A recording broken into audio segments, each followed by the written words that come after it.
The emergency signal came from a broken ship near the edge of the Orion Drift. The human rescue team wasn't supposed to respond, but something about the signal felt wrong. It was weak, old, and almost lost in space noise.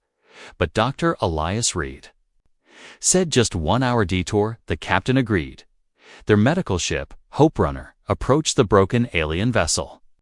It looked like it had been floating for weeks, half-burned, full of scars. The crew entered slowly, lights flashing in the dark.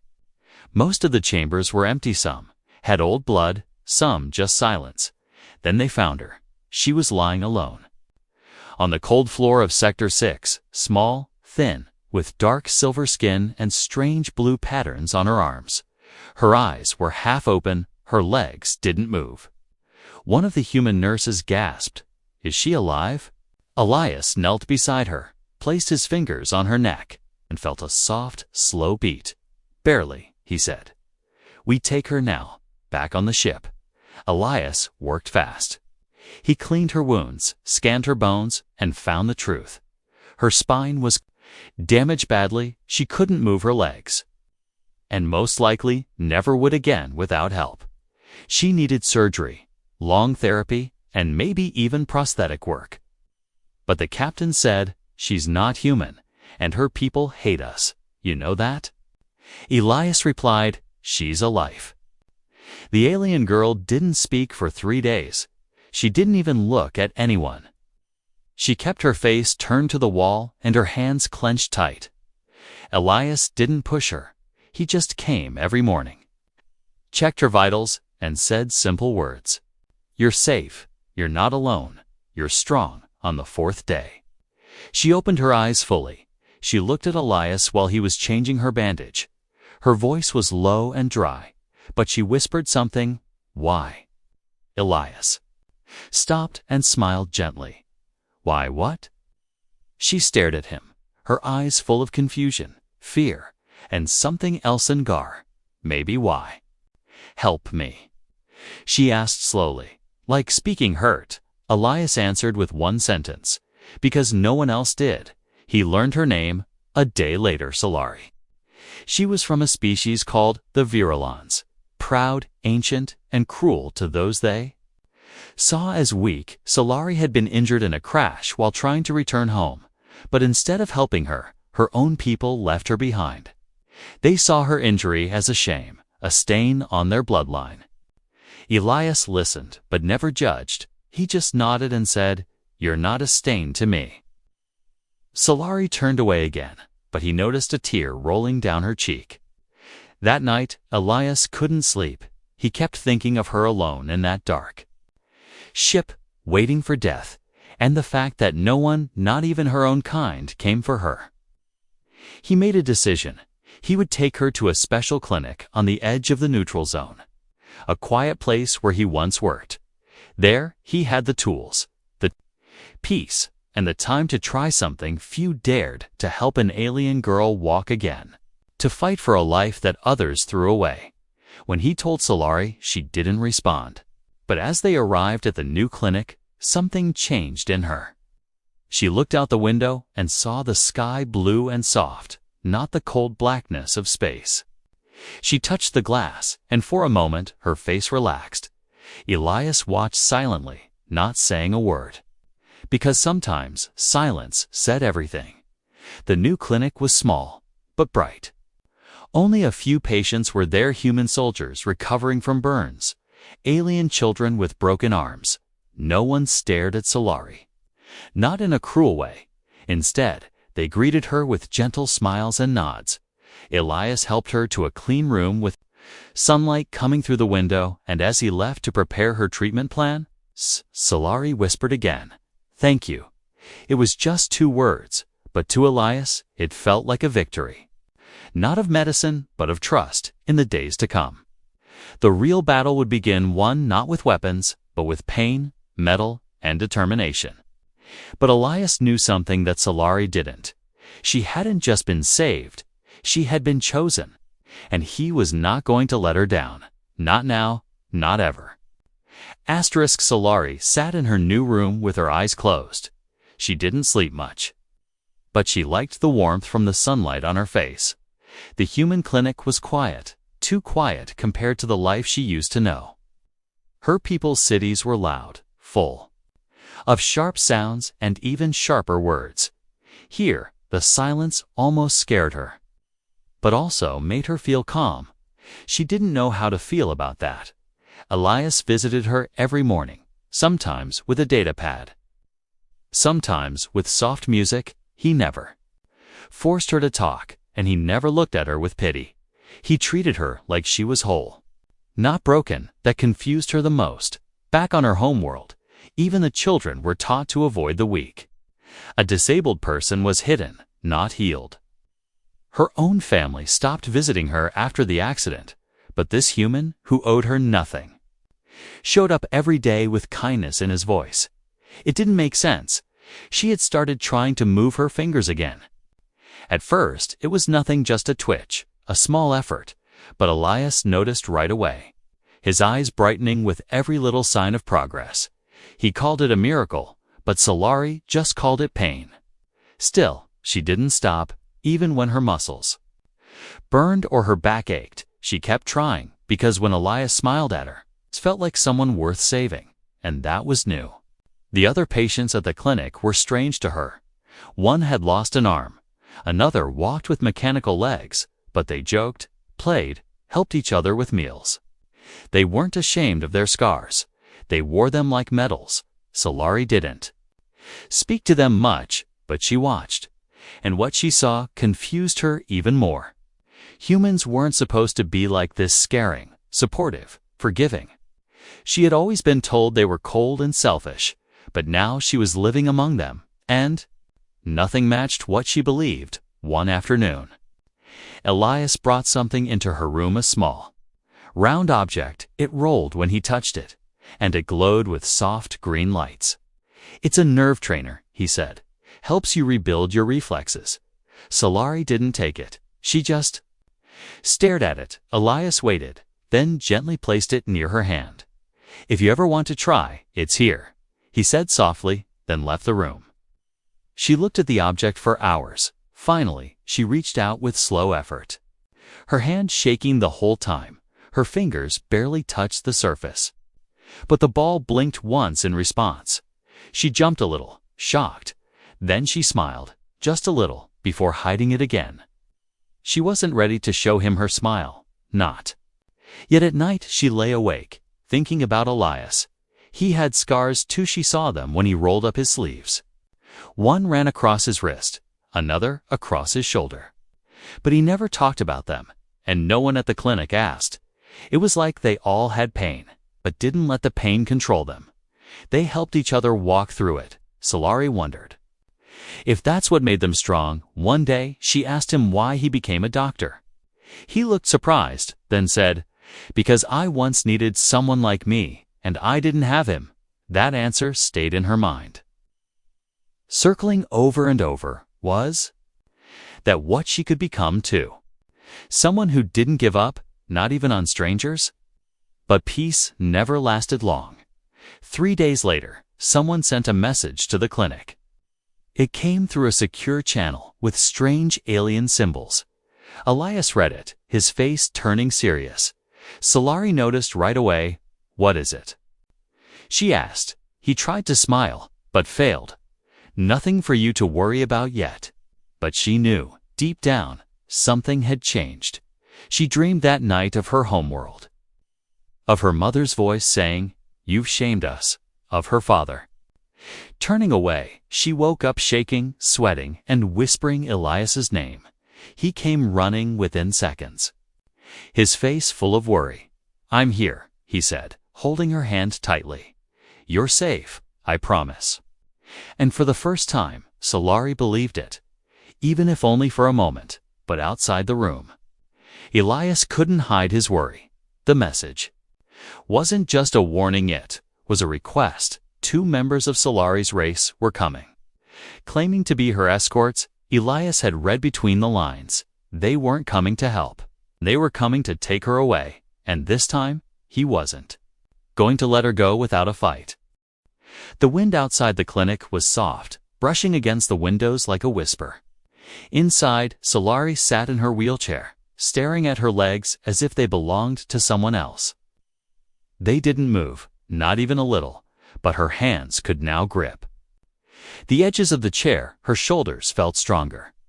Every day she pushed herself harder, longer exercises. Deeper stretches. Elias watched her from the doorway. Arms crossed and quiet. He didn't speak unless she asked. And today, she didn't ask. But she knew he was proud. She could feel it in the way he watched her. Not like a patient, but like a fighter. That morning, Elias had attached soft bands. Around her thighs, muscle stimulation pads, small electric pulses ran through them, waking the nerves that had been asleep for too long. Solari bit her lip to stop from crying out. The pain was sharp, but she didn't ask to stop. She wanted to feel something again, even if it hurt, when one of her toes twitched slightly. Her eyes widened. She turned to Elias, unsure if it was real. He just nodded slowly. "That's yours," he said. "You did that later that day." She went to the rehab room by herself. Elias followed quietly, but didn't enter. He let her be alone with the machines, the mirrors, and her reflection. She hated mirrors, always had. But today she looked into it. The girl in the glass didn't look weak. She looked focused, determined, angry at the past and ready to change the future. Then someone entered the clinic without warning. A nurse called Elias over the comm, her voice full of stress. Two tall figures stood at the front desk, Virelans. Like Solari, but dressed in military gray. Their skin was darker, their faces cold. They said they were here for the fallen daughter. Elias felt a chill in his spine as he stepped in to meet them. He greeted them politely, but they ignored him and demanded to see Solari. "She's not ready," Elias said firmly. "They didn't care. She is our responsibility," one of them said. "She belongs with her kind." Elias narrowed his eyes. "She doesn't belong to anyone." The taller of the two pulled out a data pad, showing authorization codes and family seals. Elias knew what it meant. They had the legal right to take her. Solari agreed. But that was the trick, wasn't it? They would pressure her, shame her, remind her of the broken traditions she had tried so hard to forget. He needed to warn her before they reached her room. He moved fast. Finding her in the rehab room still gripping a balance bar, she looked tired but proud, sweat on her brow. "They're here," he said softly. "Two of your people." Her face froze, then turned pale. "No," she whispered. "They'll take me back." "Only if you say yes," Elias replied, "and I won't let them force you." Solari didn't cry. She just stared at the wall for a moment, thinking. Then she slowly nodded and asked him to take her to her room. She didn't want them to see her in the rehab space, didn't want them to see her fighting. In her room, she straightened her back and pulled the blanket over her legs. Elias stayed beside her as the two virulents entered. The taller one spoke first. His voice, sharp like broken glass. "You've been found." Daughter of House Keith. Solari didn't answer. "You will come home, receive proper treatment, and remain in private care, as is tradition." Still, she said nothing. Elias spoke. "She doesn't seem eager." The second Virelan gave him a long stare. "You're human. This matter does not concern you." Solari's eyes flashed then. "He saved me," she said coldly. "He matters more than any of you." That sentence struck like thunder. The two visitors exchanged quick glances. "You would reject your family." One asked. "They rejected me first," she replied, "and I'm not going back." The tall one stepped forward. "You have no future here. I'm making one," she said, gripping the side of her wheelchair, her arms shaking with rage. "You'll regret this," he said, his voice low. "We always find a way to clean our shame." As they left the room, Elias placed his hand on hers gently. Solari didn't look at him, but her voice was strong. "They're not done, no." He said, "But neither are we." That night, the air in the clinic was heavy. Elias checked every door, every window, locked every entrance. Solari couldn't sleep. Her body hurt, but her heart beat faster than ever. Because for the first time in her life, she had chosen her own path, and she knew someone would fight to protect it. She looked at Elias, sitting in a chair near her bed. Half asleep but still alert, and she whispered quietly so he wouldn't hear, "I think I love you." But she wasn't ready to say it again, not yet, because first she had to stand. Even if it was only for 1 second, she had to show the galaxy she wasn't broken, she was still rising. The rain came suddenly on the outer world. Tapping on the metal roof of the clinic like soft fingers, Solari sat near the window, staring at the gray sky. She liked the rain. It made her feel quiet inside. But today, her heart wasn't quiet. It was heavy and sharp. The 2 visitors had left yesterday. But their words stayed in her mind. "Clean our shame," they had said. She knew what that meant. It meant more people would come, and they wouldn't be polite. Elias didn't speak about it. She could tell something had changed in him. 2. He moved differently, checking things twice, watching the front gate like a soldier. When he spoke to her, his voice was still soft. But his eyes were always scanning. He was preparing. And she hated that she brought danger into his life. He didn't deserve that. That afternoon, 2 more patients arrived at the clinic. A human boy with burns and a quiet alien woman with a bruised leg. Solari watched Elias work with them. His hand steady, his face kind. He treated everyone the same, no matter the species or the story. But when he looked at Solari, it was different. Not just kindness, something deeper, something personal. She rolled her chair into the hallway and waited until he finished. When he noticed her, he smiled like always, but she didn't smile back. "You're in danger because of me," she said. Elias leaned against the wall beside her, arms crossed. "I've been in danger before," he replied, "not like this."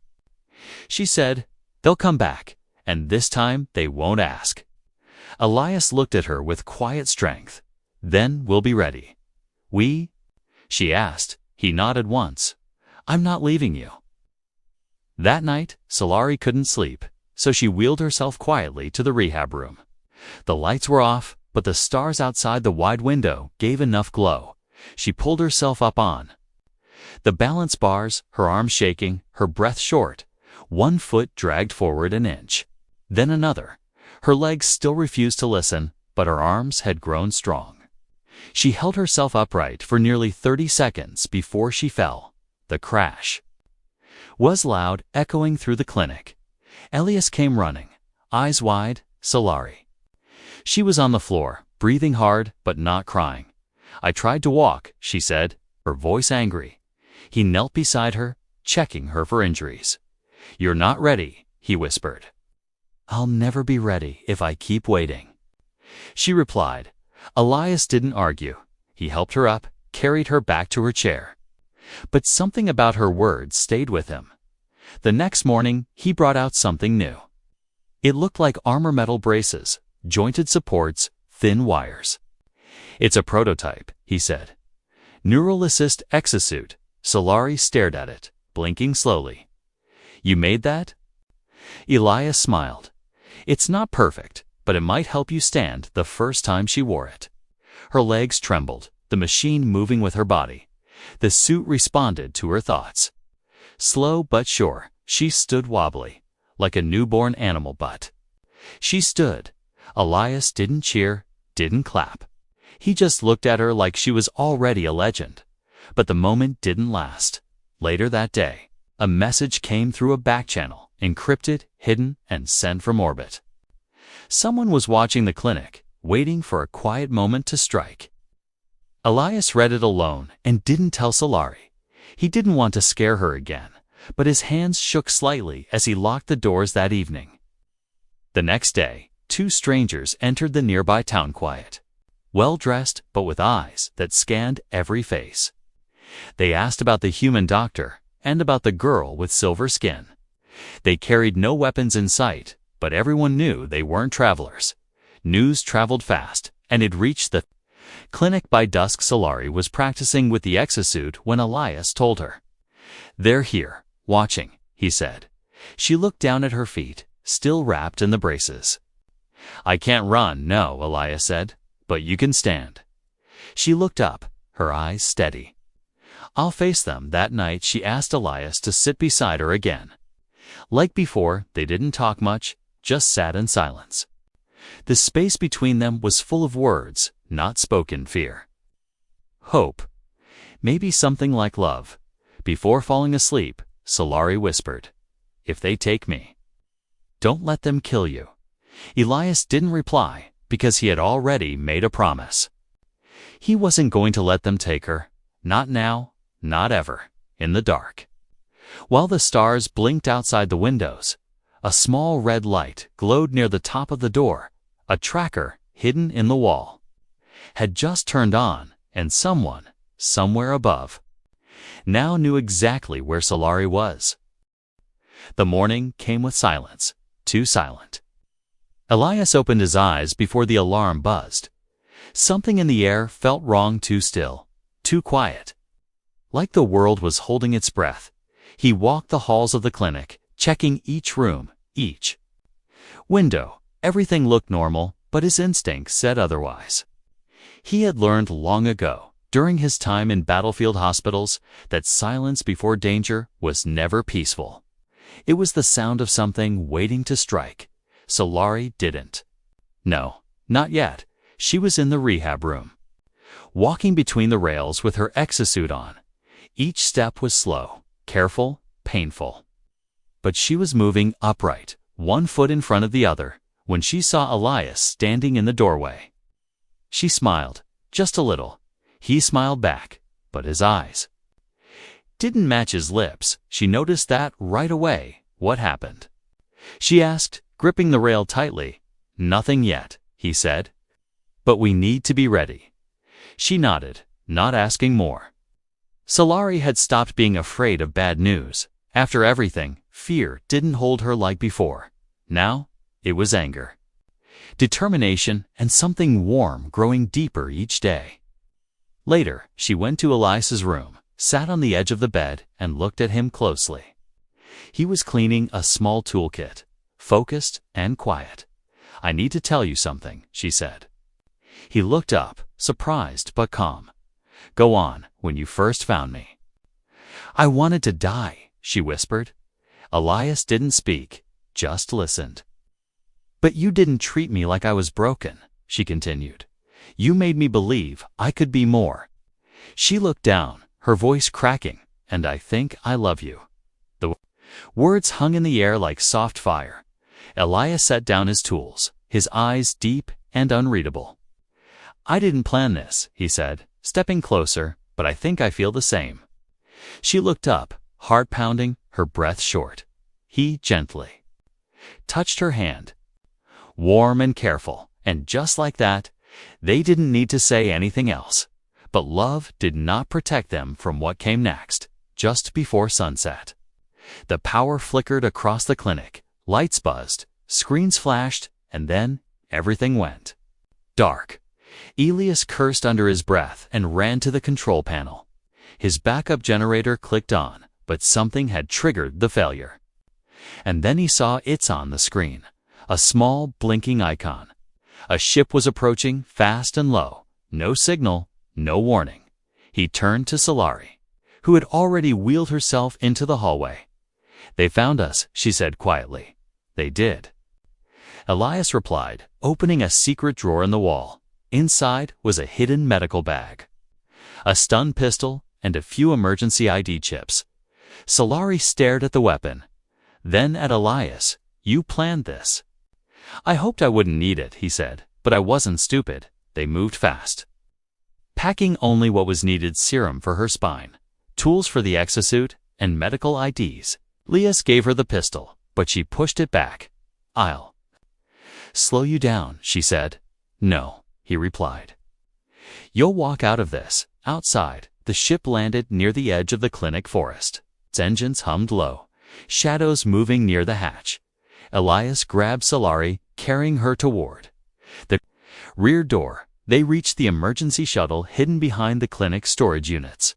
He placed her inside, strapping her in, hands moving fast. "We're flying blind," he said. "No nav data, no support. I trust you," she said, and held his hand tightly as the shuttle rose. Blaster fire struck the ground behind them. 3 dark figures ran into the open, shouting in a language Solari knew too well. One of them yelled her name like a curse. She turned her face away, tears burning her eyes. She didn't want to see them again. Not even for a second. Elias pushed the engines harder, flying through the trees, dodging branches and rock. An alert blinked tracking beacon on the shuttle was active. "Of course they tagged it," he muttered, pulling a cable and yanking it from the console. Sparks flew and the tracker went silent. Far from the planet now, stars opened wide in front of them. Solari leaned against his shoulder, breathing hard. "I don't want to hide anymore," she whispered. "You won't," Elias replied. "We'll find somewhere safe, and you'll be free." "But what about you?" she asked. "They'll come after you too." He looked at her and smiled for real this time. "Let them," he said. "They'll learn what happens when you threaten someone I love." And somewhere behind them, the clinic burned in silence. But in the dark shuttle, something new was born, not fear, not pain, but a future. One where a broken girl and a human doctor didn't run from war. They walked toward peace, step by step, together. The stars were quiet as the shuttle drifted. Far from the world they escaped, Solari lay strapped to the small bench inside the shuttle. Her breath slow but steady. Elias sat beside her, one hand on her shoulder, the other gripping the controls like a lifeline. The darkness outside was endless. But it was the kind of silence that felt earned, like they had fought for it, bled for it, but the silence wouldn't last, and they both knew it. "We need a place to land," Elias said softly, watching the scanner flicker. He wasn't just searching for a planet, he was searching for time. Time to heal, time to hide, and maybe time to start something new. Solari opened her eyes slowly, looking at him with a tired smile. "I'm not broken anymore," she whispered. "No," Elias answered. "You never were." The shuttle beeped in. Alert, a nearby moon with atmosphere. Elias tapped the controls and adjusted course.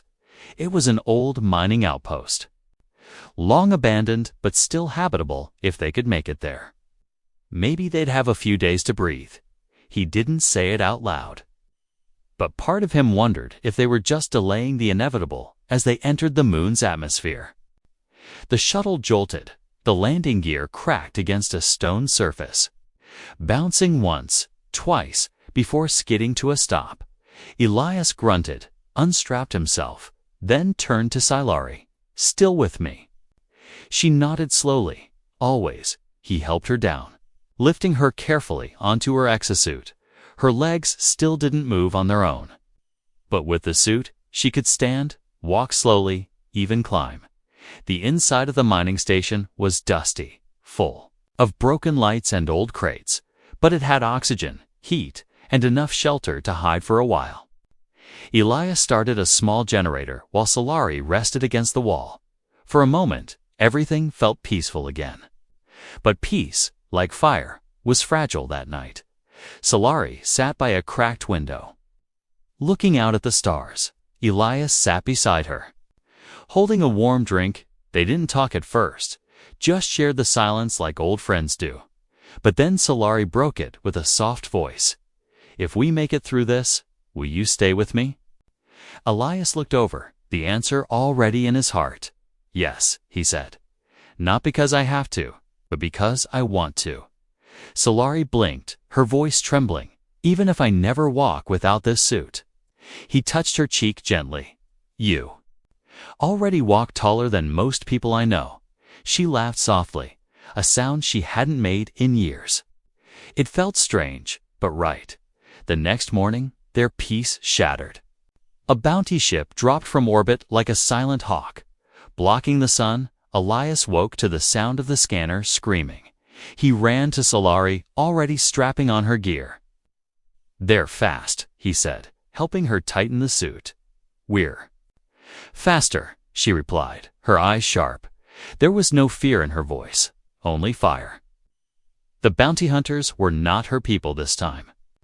They were professional stall, armored, deadly. They moved like machines. Voices cold through helmet speakers. "Surrender the target." One said, "You have no chance of escape."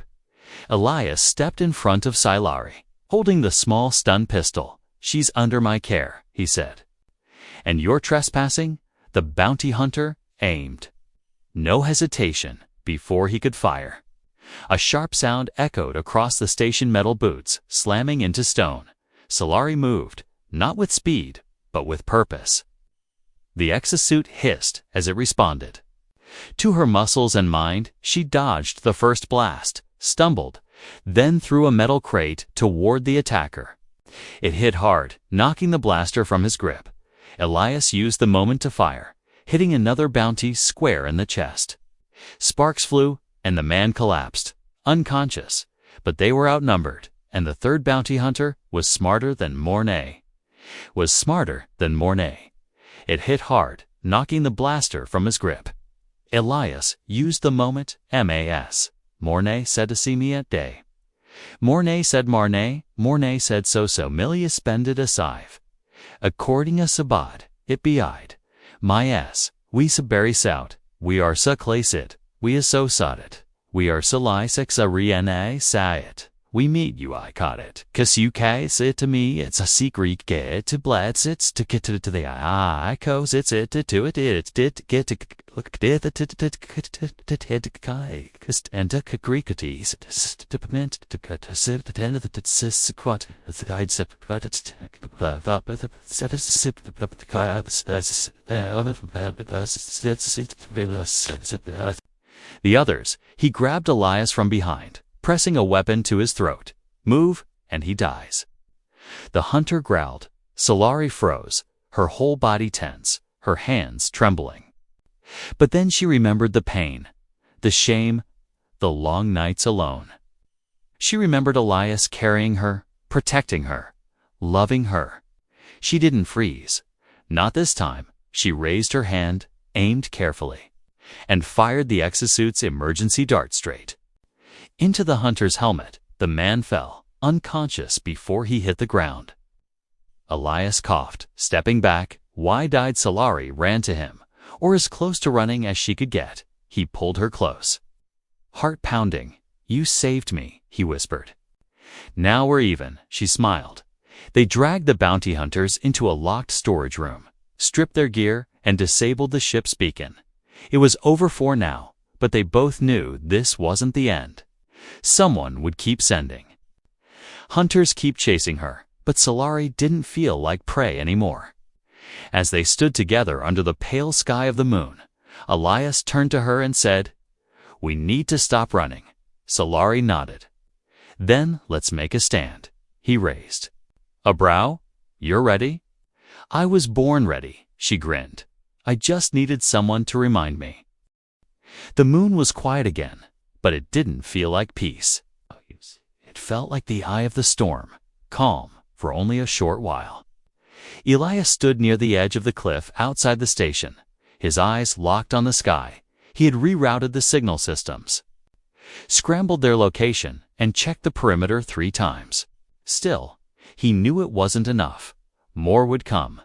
Not just bounty hunters this time. Something bigger, something final, inside the outpost. Solari adjusted the exosuit alone. Her hands moved with skill, tightening straps, checking cables. Aligning the neural connectors, every movement reminded her that she was no longer the helpless girl found on a cold floor. She was something new now, not a warrior, not a soldier, but something stronger, someone who had survived everything. Elias walked in, holding a small metal box. He placed it in her lap gently. "What is it?" she asked.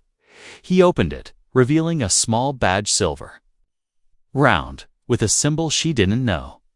"It's my old emergency clearance," he said. "Gives you temporary diplomatic protection." She looked up, surprised. "I thought you said—" "You left the medical corps." "I did," he said, "but I never stopped caring." She took the badge. Fingers brushing against his, their eyes met, and for a moment, there was nothing else in the universe. Then the alarm sounded again, sharp and real. They both moved without speaking, without panic. They were ready. This time, it wasn't just hunters. A full Varellan envoy had landed. 5 armored guards and a tall figure in ceremonial black. The leader stepped forward, helmet off, eyes cold as ice. "You will hand over the girl," he said. "She has shamed her bloodline. But the council will decide her fate." Solari stepped forward before Elias could say anything. She walked. Not in fear, not in pain, but with quiet strength. The exosuit hummed softly with each step, but it was her will that carried her forward. She stopped just a few feet from the envoy. "I am not a thing to be handed over," she said, "and I have no shame." The envoy's eyes narrowed. "You speak boldly for one so broken." Solari smiled slightly. "You think I'm broken?" "Because I needed help," she pointed to Elias. "But he helped me, and I helped myself. And now I can stand in front of you, unafraid." One of the guards raised his weapon, but the envoy held up a hand. "You reject your family, your blood, your world," he said. "I choose my own path," she replied. "My family is who stands beside me, not those who abandoned me." Elias stepped beside her, holding the badge up high. "This girl is under protection of the Terran Human Corps," he said. "Any action against her is an act of war."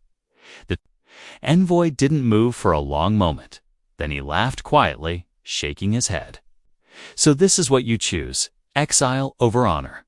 Solari looked at Elias, then back at the envoy. "No," she said. "This is honor." The envoy turned, signaling the others. They walked away without another word, disappearing into the rising dust. When the last ship lifted off the moon, the silence returned. But it was different now. This silence felt like peace. Real peace. Solari sat on the edge of the landing platform, the wind brushing her hair. Elias joined her, sitting beside her. "So," he said, "what now?" She leaned her head on his shoulder. "Now, we live." They stayed like that for a long time, to people who should have never met. A girl who was supposed to be erased, and a doctor who refused to let her go. Together, they wrote a new story, not one of pain, but of healing, not one of escape, but of standing tall. In the days that followed, they repaired the station. Other refugees came injured, lost, forgotten. And Solari greeted each one with the same words Elias once told her. "You're safe. You're not alone. You're strong," and in time, they called the place not a clinic, but a sanctuary, because there, no one was broken, only healing. And every time Solari walked through the halls, she remembered where it started. On a cold floor in Sector 6, where a human doctor found her and helped her rise.